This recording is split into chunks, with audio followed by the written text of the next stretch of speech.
Anir watched through the gap in the wall of their improvised shelter, his green eyes scanning for any signs of Bolzar movement. His finger rested on the trigger of his energy pistol, a weapon that just might, fire successfully now that its old power cell had cooled for an entire day. Zohir, Anir's grandson, spoke from within the shelter. "What's the point of being so careful? No one will come from the sky to help us. Perhaps a quick Don't you say that." Anir shut the shelter's improvised door and locked eyes with his grandson. Those blue orbs, a sharp contrast against his gray skin. "Your parents gave their lives so that you and Zahari could escape.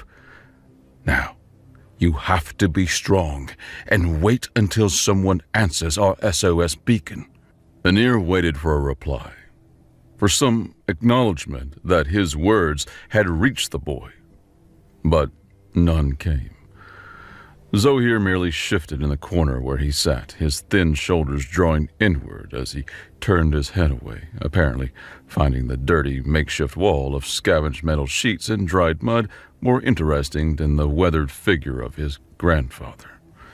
The silence stretched between them, those unspoken words that had piled up after too many losses. Anir sighed and gaze drifted to Zahari, who lay curled on an improvised bed, little more than salvaged thermal blankets layered over flattened supply crates. She slept deeply, her chest rising and falling in that same pattern of exhaustion after keeping him company through the entire night, watching the desolate landscape beyond their shelter for any unusual movements. Even in sleep, worry lines creased her young face, and her slender fingers clutched the edge of her blanket as if ready to flee at a moment's notice. The sight of her reminded him of better days, when their species still prospered across the verdant valleys and tall mountains of Lotum.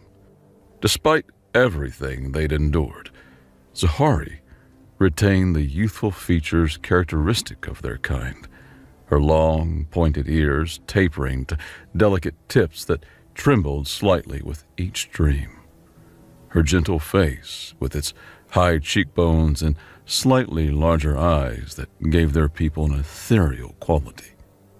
Her gray skin, smoother and lighter than his own weathered hide, absorbed what little light leaked through the shelter's gaps. The humans who had visited Lotum in early days of galactic contact had called them gray elves, a comparison that had amused and mildly offended their diplomatic teams in equal amounts. Anir found himself suddenly transported to those diplomatic halls, resembling the weight of ceremonial robes on his shoulders, the cool touch of the ambassador's circlet on his brow as he stood before the Galactic Council's assembly.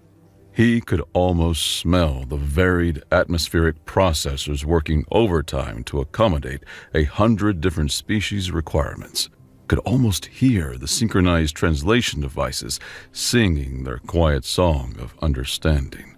Why that particular memory surfaced now in this cramped shelter with death prowling outside their walls, he couldn't say.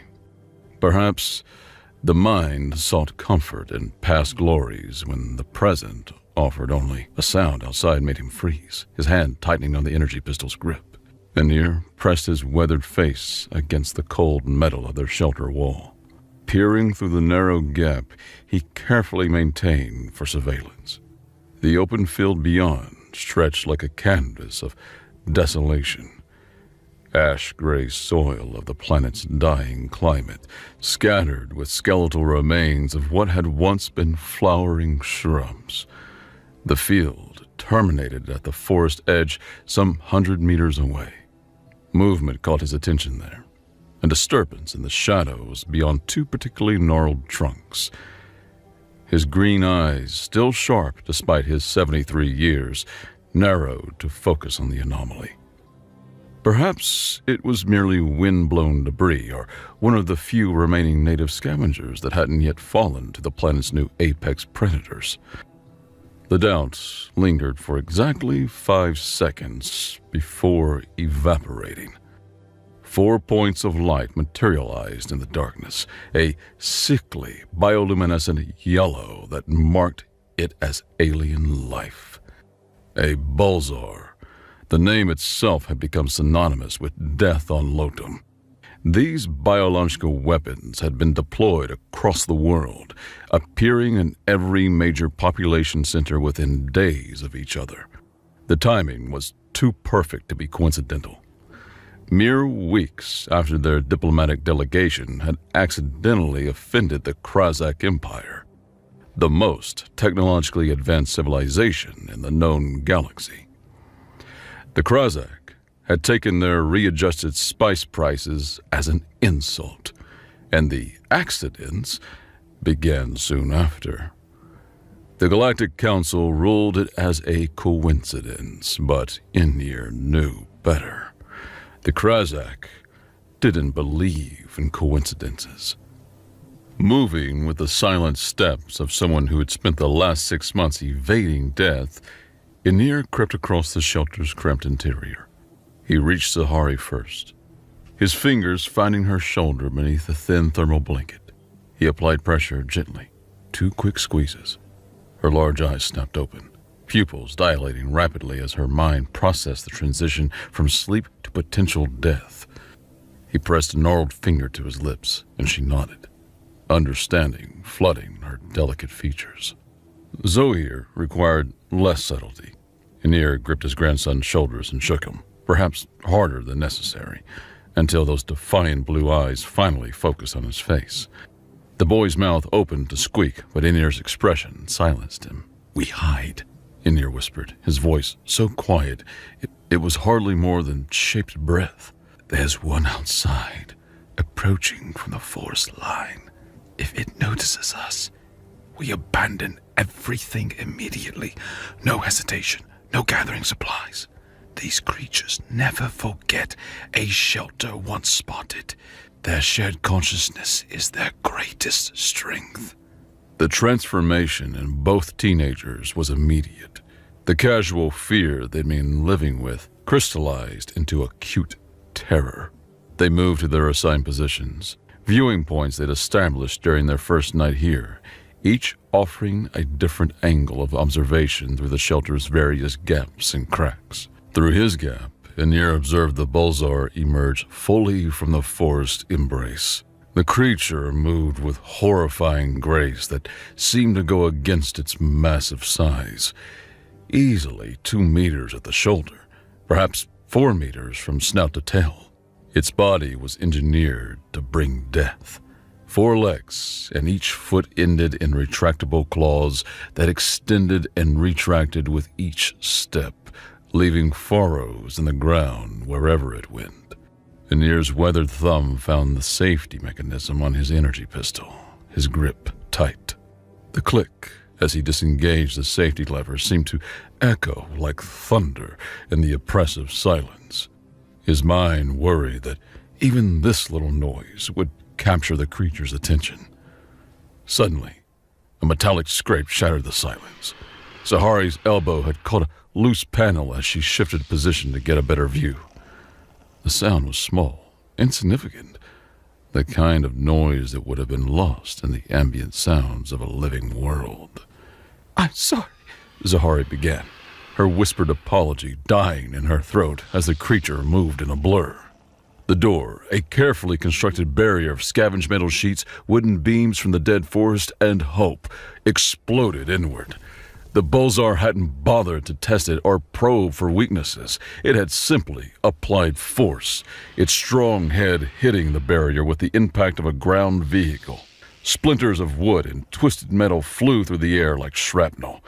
One piece grazed Inir's cheek, drawing a line of green blood. Those 4 luminescent eyes fixed on them with an intelligence that transcended animal cunning.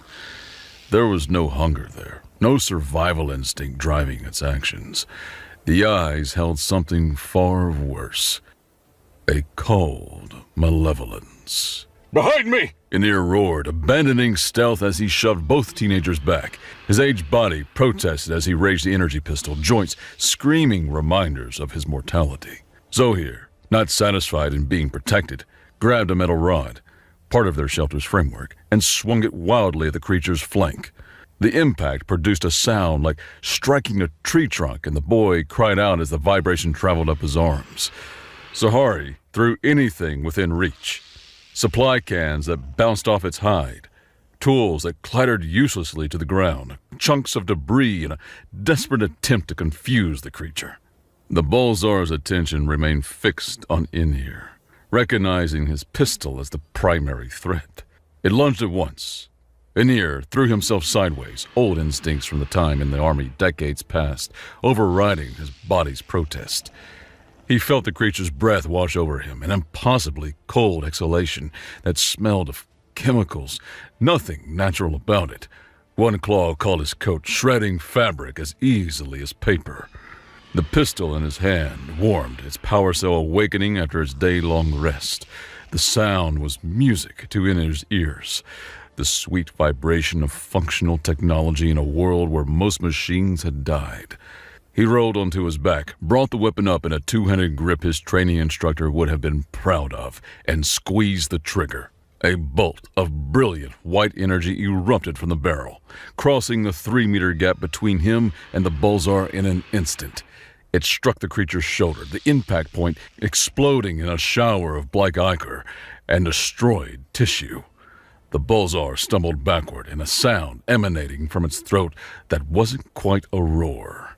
"Run!" Inir commanded, scrambling to his feet, an agility born of pure panic. He grabbed Zohir's arm in one hand and Zahari's with the other, and hauled them through the destroyed doorway. Behind them, he could hear the Bolzar recovering, the strange scream shifting to something that might have been anger if such creatures were capable of emotion. They ran across the barren field, their feet kicking up clouds of gray dust that hung in the still air like markers of their passage.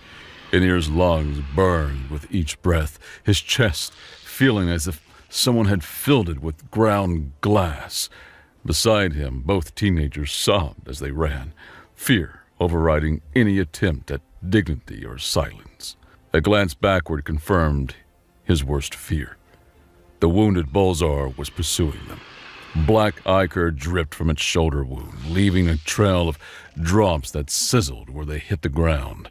But the injury that should have dropped any natural creature only seemed to sharpen its focus. Inir raised the pistol again, trying to aim while running, and pulled the trigger.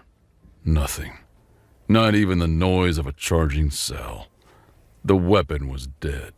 Its power, finally, truly exhausted. He nearly threw it away, but muscle memory made him holster it instead. Even a dead weapon can be a psychological deterrent. They crashed into the forest, branches tearing at their clothes and exposed skin. The dead trees seemed to actively resist their passage, twisted limbs catching at them like skeletal fingers. Just as he was about to tell the teenagers to go ahead, to leave him as a distraction so they might live a few minutes longer, they burst through a wall of twisted brambles into a clearing. This was it. Their secondary shelter location, a small grove they scouted weeks ago when they'd first established escape routes.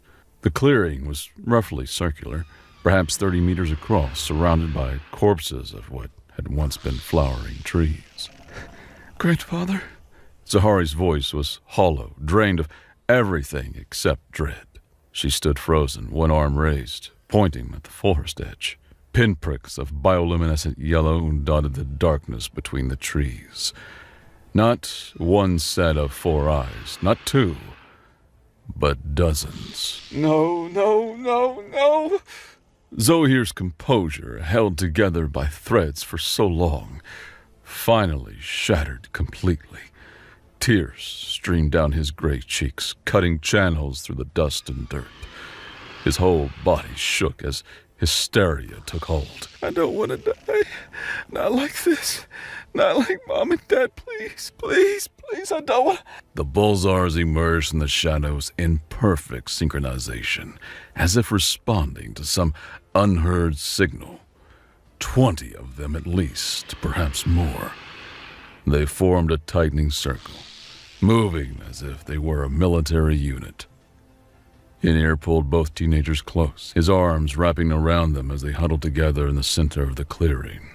He felt their bodies shake against his, Zahari's quiet whimpers mixing with Zohir's broken sobs. Look!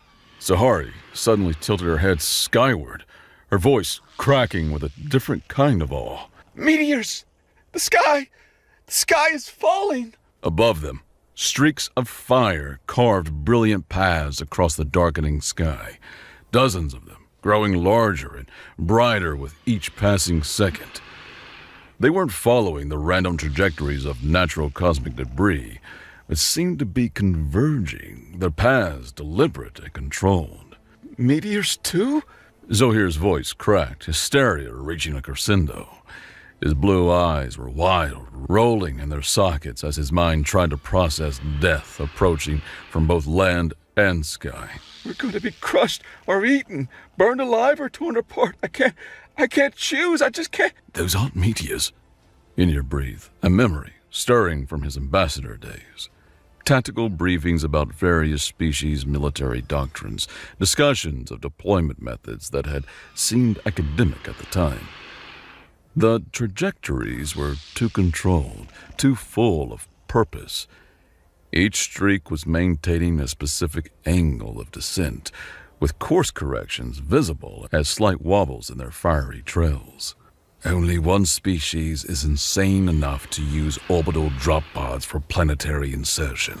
His green eyes tracked the falling stars that weren't stars at all, noting the distinctive spiral pattern of their descent vectors. Humans. Grandfather, what are humans? Zahari's voice trembled as she watched the fiery trails multiply across the darkening sky. Even the Bolzars stopping their advance to stare at the sky. Will they kill us too? Zohir added. I heard stories that humans are violent, that they... You'll see. Ynir interrupted, his green eyes tracking the trajectories of the nearest drop pods. The Bolzars had stopped their advance, their eyes turning skyward in what might have been confusion if such creatures were capable of it. Just stay close to me, and whatever happens, don't run. The first drop pod struck with the force of divine judgment. It didn't land near the Bolzars. It landed directly on top of one. The creature had perhaps less than half a second to register the growing shadow before tons of reinforced steel and ceramics, still glowing cherry red from the atmospheric friction, crushed it into the ground. The impact sent a shockwave through the ground that Ynir felt in his bones. The Bolzars simply ceased to exist as a coherent form, transformed instantly into a spreading pool of that strange black ichor mixed with fragments of crystalline teeth and unidentifiable organic matter. The artificial blood, for it couldn't be called anything natural, splattered in a 10-meter radius, painting the gray earth in abstract patterns of death. A second pod followed, then a third, each one finding its mark in a target. The humans weren't just landing. They were weaponizing the very act of arrival.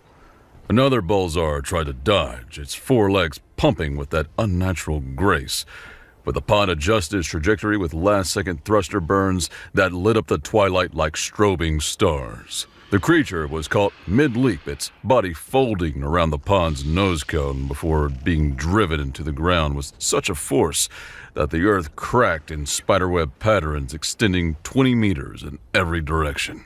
The strange artificial blood erupted like a geyser raining down in thick, viscous drops that sizzled where they landed. A particularly massive Bolzar, easily a meter taller than its packmates, and with muscles that bulged obscenely beneath its light-eating hide, had fixed its four luminescent eyes on Ynir and his grandchildren. It charged directly at them, apparently deciding that these soft targets were the only thing it could successfully attack. Still, timing was on their side. The drop pod slammed into the earth exactly 3 meters in front of them, its impact sending up a curtain of dust and debris that temporarily obscured everything. The heat from its still glowing surface washed over them like opening an oven door. Before the dust had even begun to settle, the pod's door didn't just open. It exploded outward on explosive bolts, the heavy metal plate spinning through the air to decapitate a Balzar that had been circling for a flanking attack. 4 figures erupted from the pod in oppressive synchronization, their boots hitting the ground in a kind of combat deployment that spoke of countless repetitions. They wore armor that seemed to drink in the dying light, not unlike the Balzar's hide, but somehow more purposeful, more controlled. The massive Balzar that had been charging them met the first human head-on. The warrior didn't dodge or retreat. Instead, they brought up what looked like an ancient chemical projectile weapon, a rifle that belonged in a museum, not a battlefield. The weapon barked 3 times in rapid succession, the muzzle flash lighting up the warrior's helmet visor.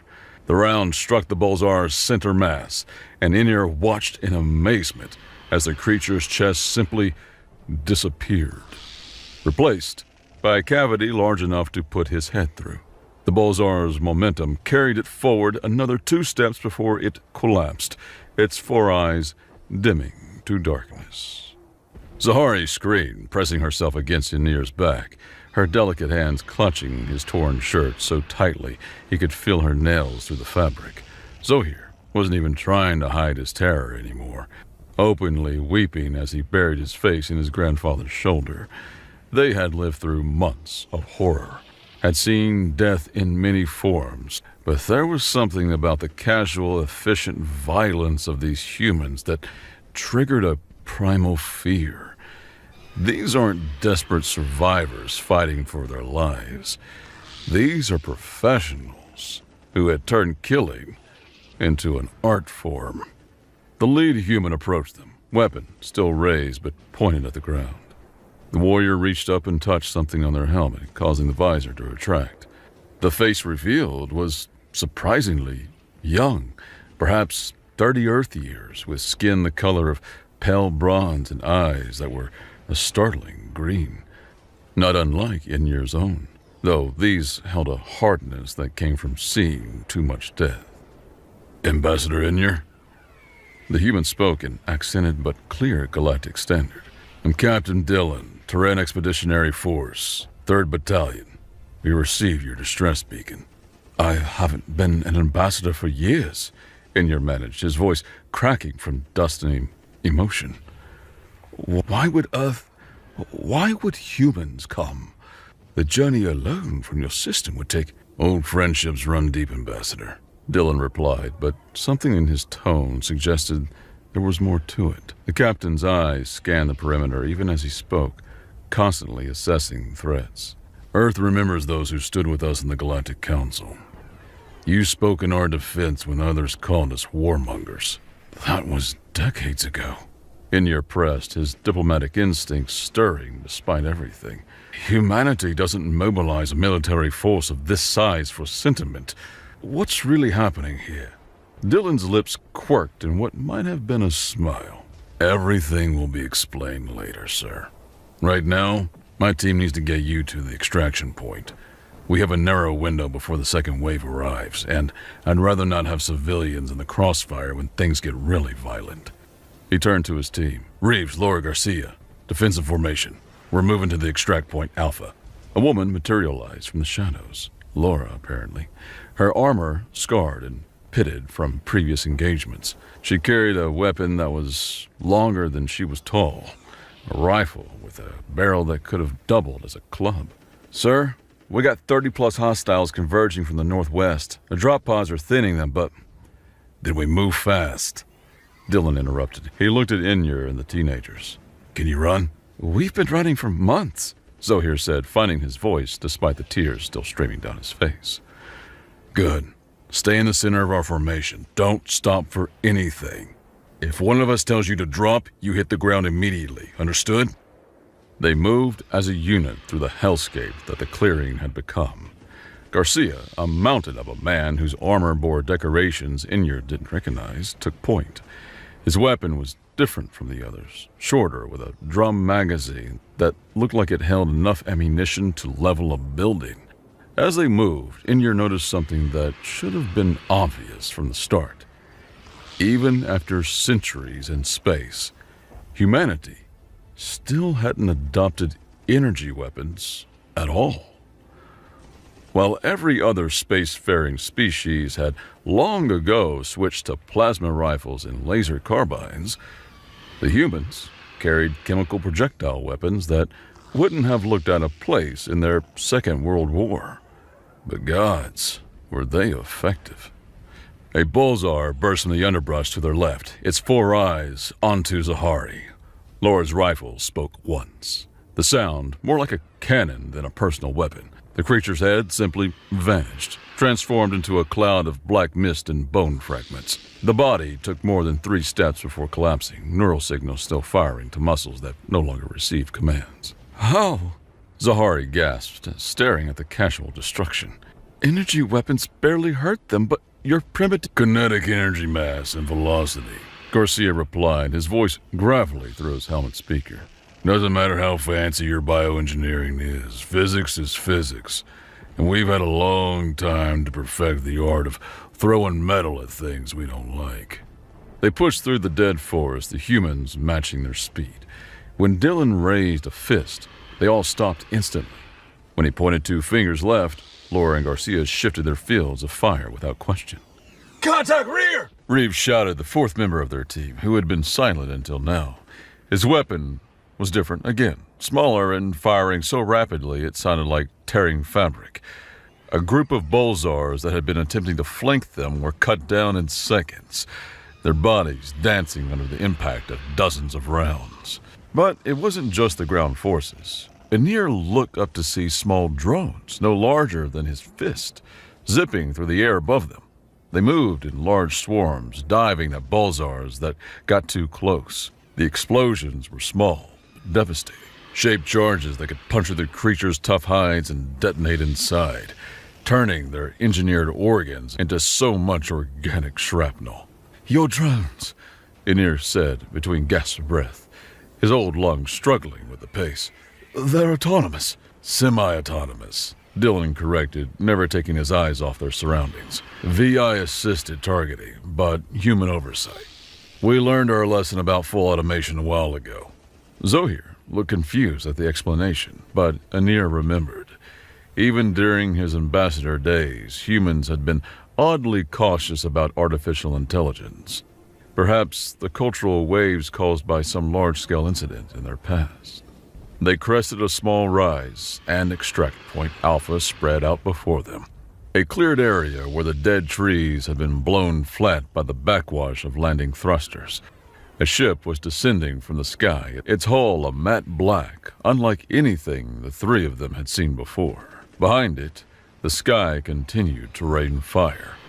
Hundreds of drop pods fell like burning tears, each one carrying more human warriors to the surface of Lodom. Move! Move! Move! Dylan shouted as the ship's boarding ramp began to lower before it even touched down. They ran the final 50 meters, Inyar's legs screaming in protest. They soon thundered up the ramp, Inyar singing in relief at the sight of the functioning spaceship. The interior was simple but functional, every surface designed for utility rather than comfort. Crash seats lined the walls, and the humans quickly strapped the 3 Lodom survivors in before taking their own positions. We're clear! Dylan shouted into his comm. Dust off! The ship lifted immediately, the acceleration pressing them into their seats. Through a small viewport, Inyar watched his planet fall away below. The same world that had been their prison, their hell, was shrinking into a sphere scarred by clouds of smoke where the drop pods continued to fall. We're leaving, Zohir whispered, his voice full of disbelief. We're actually leaving? I thought we'd die here. I thought this hell was all we'd ever know. You're safe now, Dylan said, removing his helmet fully now that the immediate danger had passed. His hair was dark, cropped short in military fashion, and there were scars on his neck that disappeared beneath his armor's collar. "We'll have you aboard the flagship within the hour." And our planet? Sahari asked, her voice small. Can we ever go back? Dylan's expression was grimly confident. "We'll reclaim your world within the week. Most of the work will be done in 2 days. Total extermination of all Bozar prisons. The rest will be ensuring none are left in hibernation. We made that mistake on Earth. Thought we'd clear them all, only to have sleeping pods activate months later. Won't happen again." Earth was attacked? Anir sat forward in his restraint, shock overriding his exhaustion. "The Bolzars reached Earth." 6 years ago, Dylan confirmed. "Lost nearly 1 million people before we figured out how to fight them effectively. Turns out, for all their bioengineering, they never expected to face a species that had spent its entire evolutionary history perfecting the art of killing." He laughed, but there was no humor in it. "The galaxy's changed since you retired, Ambassador. The Galactic Council still insists on calling the Bolzar infections accidents, despite the pattern being obvious to anyone with eyes." "The Krazak," Anir said. It wasn't a question. "Can't prove it." Dylan shrugged. "The Bolzar's origin is impossible to track definitively. Their genetic structure is so complex that it's obvious they are artificial, but there is no connection with the creators. Makes it hard to declare war."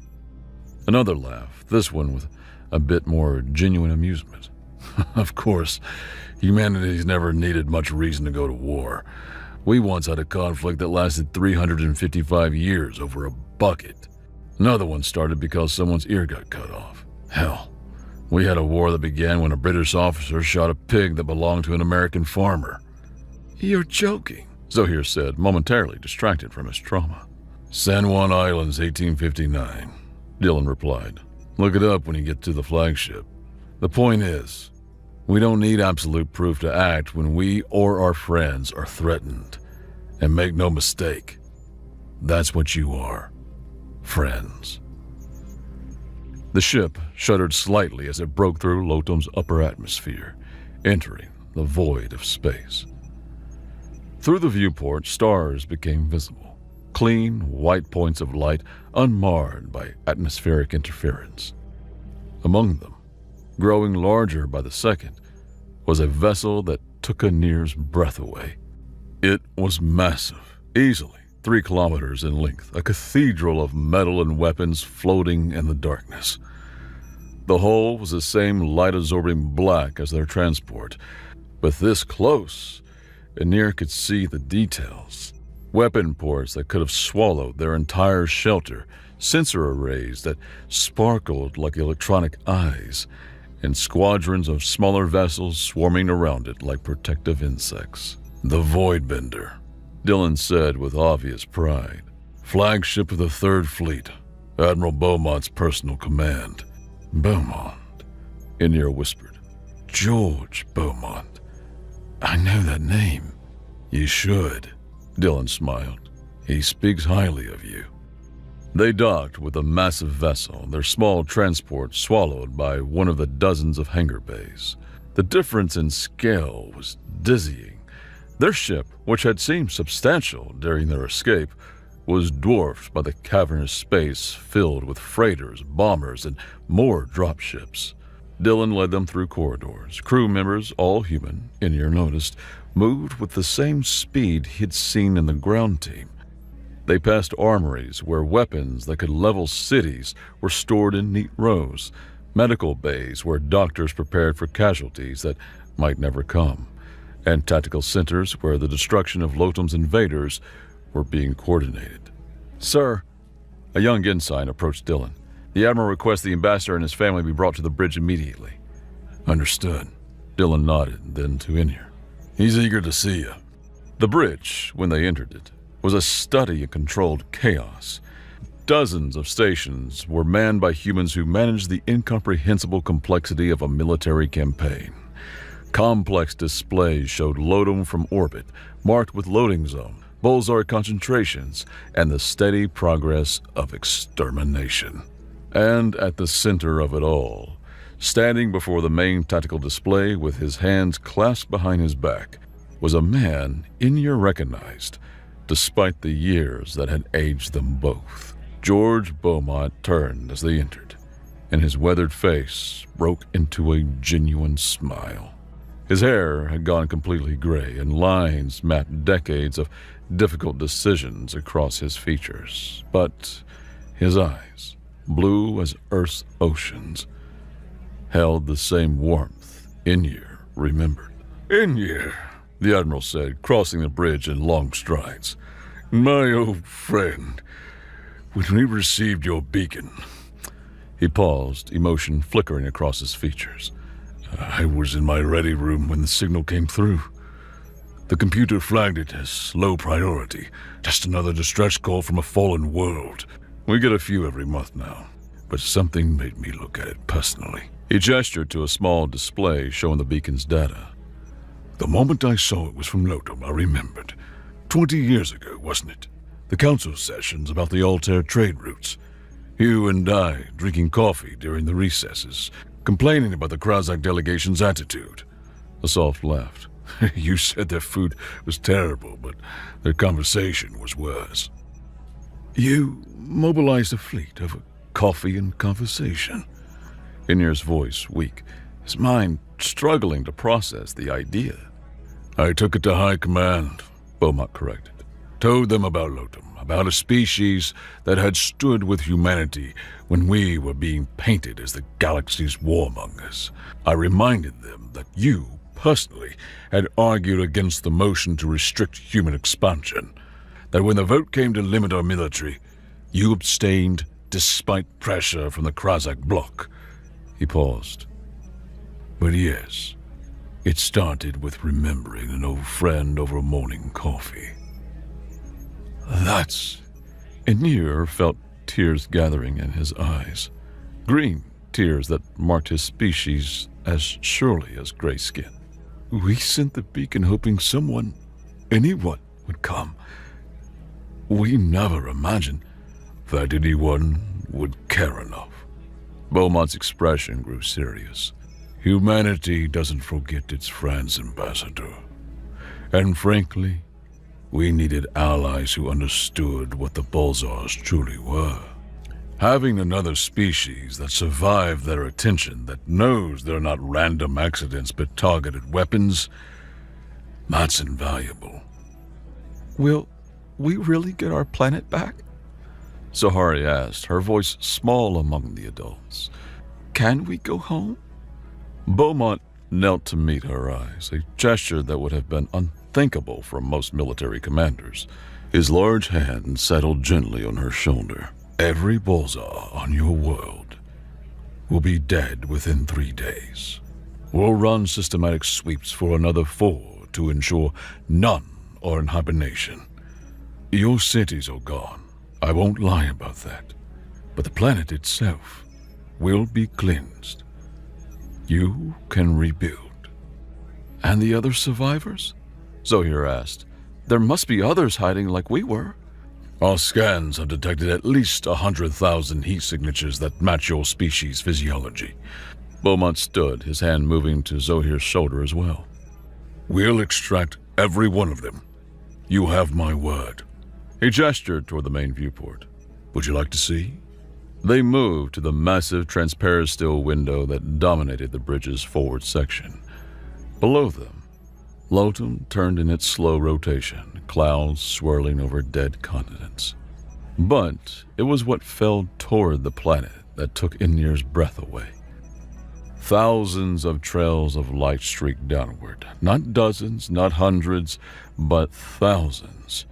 Each one was a drop pod carrying human warriors to the surface.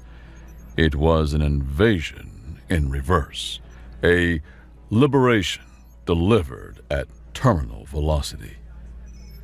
"So many," Inyar whispered. "The resources alone, the cost. Humanity is too noble," he said, his voice thick with emotion. to spend so much saving a species not your own. Beaumont stood beside him, also watching the display. His reflection in the transparent still was grim. Noble. He shook his head. Perhaps partially. But humanity also knows how to hold a grudge in here. The Balzars took 1 million of our people. The Krazak, if they're truly behind this, think they're untouchable because we can't prove their involvement. The Admiral's smile was sharp, predatory, the expression of a species that had clawed its way to the stars through sheer, stubborn refusal to die. Soon, we'll have had enough practice clearing worlds of Balzars that we'll be experts. And then, he gestured at the rain of fire falling toward Lotum.